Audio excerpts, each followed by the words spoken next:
¡Hey! ¿Qué pasa, motherfuckers? ¿Cómo estáis? Que me atraganto. Espero que estéis bien, dejádmelo abajo en comentarios, que ya sabéis que yo siempre os miro y me preocupo por vosotros y quiero saber cómo estáis. En fin, ¿os habéis enterado de que ha nevado en Madrid?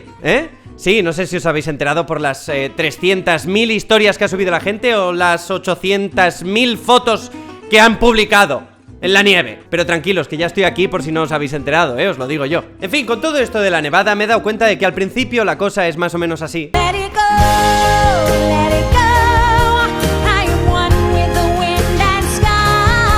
Y pasado unos días, pues pasa a ser así. Cago en Dios, por favor, vete ya. Por eso hoy os voy a hablar de pros y contras de la nieve. No nos vamos a engañar, una de las principales ventajas que tiene una gran nevada es que te puedes tomar unos días de descanso. Entonces no hay clase. Ya, no, si es que tiene que estar todo, ya me imagino. Es una putada porque yo ya estaba preparado para salir. Bueno, no pasa nada. Venga, chao. Vale, chicos, perdonadme, es que me habían llamado. Venga, ¿por dónde íbamos? Y claro, si te quedas en casa, pues todos son ventajas. Pero es que muy probablemente tengas que salir a la calle para hacer vida. Y es aquí cuando vienen los problemas. Porque donde la gente ve unos polvillos inofensivos, en realidad la nieve es un enemigo letal. Uy.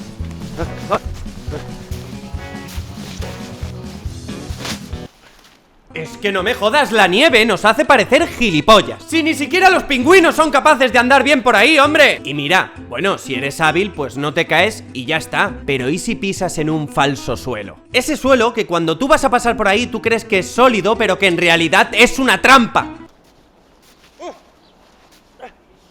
¡Mierda! ¡Ayuda! ¡Ayuda! Y tú luego te preparas para salir, para no pasar un frío glacial.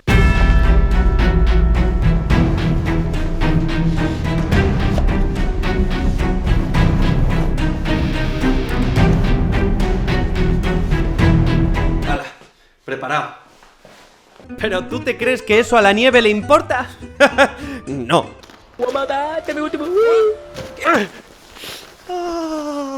Es que creedme, la nieve siempre va a conseguir la manera de sobrepasar esas barreras que impiden el contacto con tu cuerpo. Y claro, lo peor de todo es que cuando eso pasa, te quedas así. Pero Antonio, la nieve es maravillosa porque podemos hacer muñecos de nieve y jugar con la nieve y bien la nieve. Ya, claro, puede ser maravilloso. Bueno, sin duda ha quedado un muñeco de nieve increíble. ¡Ah! ¡Mierda! ¡Me cago en la puta! En serio, tú ten la mano en contacto con la nieve, aunque sea un segundo, que te vas a quedar sin ella. Y de verdad da igual que te pongas guantes, porque la nieve se derrite y empieza a salir el liquidillo y se te mete por la mano y se te congela y te quedas sin mano. En fin, sigamos. Con todo esto de la nevada, pues es difícil ir a hacer la compra. Y los días serán más o menos así. ¡Ya está la comida! ¡Por fin! ¿Qué hay de comer? ¡Otra vez nieve! ¡Me cago en la...! ¿Qué tú dices? Joder, Antonio, pues voy al supermercado y ya está. Pero es que de verdad la sensación es esta.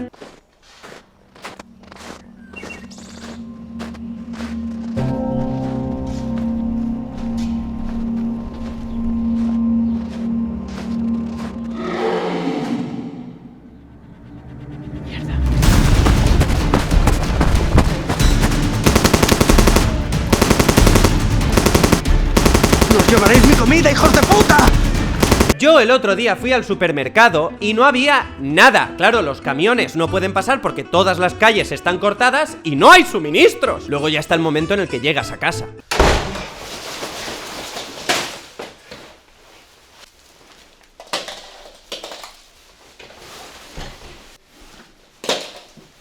Bueno, pues ya estoy en casa. Que insisto, que si tú estás en tu casa con tu chocolatito, la manta, la película, una sopita caliente también, todo caliente, te metes en la ducha, agua hirviendo, todo es maravilloso. Y sí, te puedes ir a esquiar, a hacer snow, todo lo que tú quieras, pero de verdad, cuando te caes 80.000 veces haciendo la cuña de los cojones porque no te sale la puta cuña... Respira, Antonio, respira. Pues entonces ahí ya no es tan maravilloso. Es que encima cuando vas a esquiar parecemos astronautas, que andas así. En fin, seguro que vosotros también encontráis ventajas y desventajas de la nieve. Si es así, ya sabéis, dejádmelo abajo en comentarios. Y nada, familia, si os ha gustado el vídeo, pues ya sabéis lo que tenéis que hacer, que es básicamente ¡pum! like! ¡Guau! Nos vemos la semana que viene con un nuevo vídeo. ¡Un beso, no! ¿O qué?